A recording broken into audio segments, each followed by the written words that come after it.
Hey, what's up guys, and welcome to another video. Today I'm going to be taking you on a full walkthrough of my large-scale Rebels MOC, Lothal. Let's go ahead and get started. Today's going to be a different style video than I usually do, and I do apologize for the shakiness of the camera. My camera strap broke, so let's just go right into the video. This MOC that you see in front of you is 3 by 2 gray base plates, so it's about roughly 4 feet by 2.5 feet.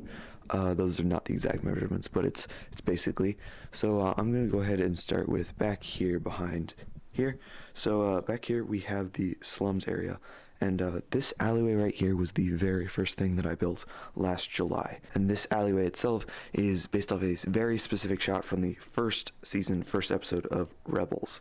So I recreated a scene with Kanan on the speeder being cut off by this other Imperial speeder. Back here we have this little entrance to the sewer that's also seen in Rebels, and I really like the way that that turned out. This main building doesn't have an interior, although the roof does come off. There's nothing inside there. And then we have various minifigures lying around. Over here we have the Cantina, and this is the entry wall with the round door and this little cloth that covers up a window. That window isn't actually on the inside, but it's there. And then we have this Imperial propaganda poster. This roof does remove, and there's an interior in there, so I'm going to go ahead and show you guys that. So there is the inside of the Cantina. Basically the idea with this was to put all of my favorite minifigures and just Easter eggs inside. So we got Teenage Mutant Ninja Turtles, Indiana Jones, Thor Ragnarok, Pirates of the Caribbean, Friends, we got Connor, we got a guy from the original Dino series there, Yondu, Rocket Raccoon, and Electro, and then there's me sitting right there. So yeah, this was a pretty fun area to build, and the Cantina is just really awesome, and I like the way that that turned out with the couch and the stage and everything, so that was pretty great. So I'm gonna go ahead and put the roof back on. One thing that I have to mention is that it's got a little disco light right there that kind of flashes, and that was also really fun to make. So let's go ahead and put that roof back on. Alrighty, now that we've got that roof back on, I'll direct your attention to this alleyway here. As you can see, we have a rebel general, and we have Joey Tribbiani taking out a stormtrooper, and then we have some Imperial propaganda. We have a wanted poster for Han Solo, some rebel graffiti, and a Cantina band poster to advertise the Cantina band over in Tatooine. So the main section of this MOC right here is the marketplace. Now the main idea of this MOC is, in order to create a distraction, Zeb fired a rocket at the ATDP, and as you can see, it's firing. It is exploding with this massive explosion, and that is lit up using Light My Bricks flicker boards. So we got 3 independently flickering lights, and those look super great. The camera really doesn't do it justice, but this looks great in person. And then we just have all the Imperial personnel rushing to stop Zeb, while the sniper and Sabine take them out. And then we just have random civilians rushing away as the explosion and chaos ensues.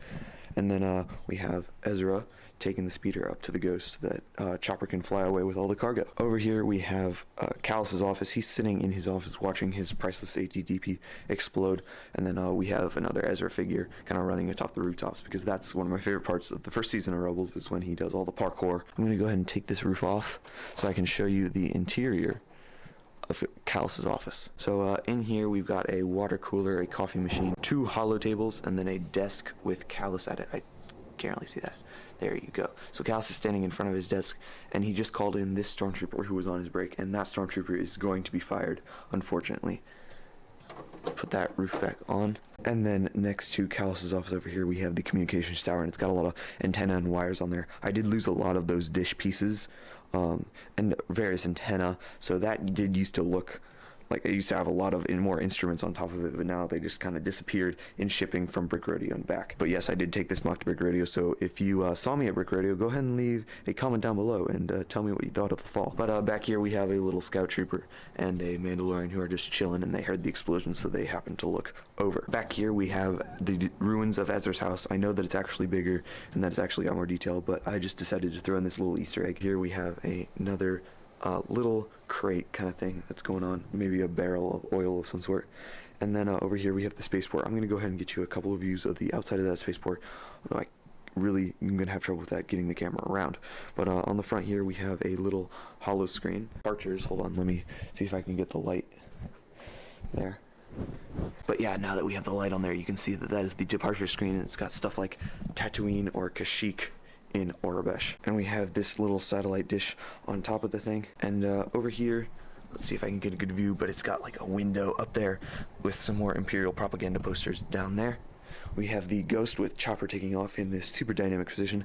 I must say the vendor who sold me these trans clear bricks really helped me out. That was a last minute decision, and I think that the Phantom turned out super well taking off in this position as it's unfolding its wings. There's some details on the inside of the spaceport, and then as you can see down there, there's Hera waiting to take the shipments from Ezra. Over here we have the hangar. This is really my favorite part of this MOC, but the difficulty with this was, one, it kind of obscures the view of the slums. The problem with that is that at Brick Rodeo you could only see my MOC from the front, not from all sides like I had intended. But that's, you know, not everything is going to turn out the way you planned. It still worked out pretty well. Another problem with this was that the roof is not very sturdy, as you can see, and it's kind of bowing under the weight of just itself because it's only 2 plates thick, and that was another problem. The last problem was that at Brick Rodeo the tables were kind of uneven, so this snot platform that is the floor of the hangar was no longer flush. So I had to remove a plate, and then there was a big gap, and it just didn't look great, but I did manage to fix it now that I'm on the even tables in my space at home. But I have 2 of the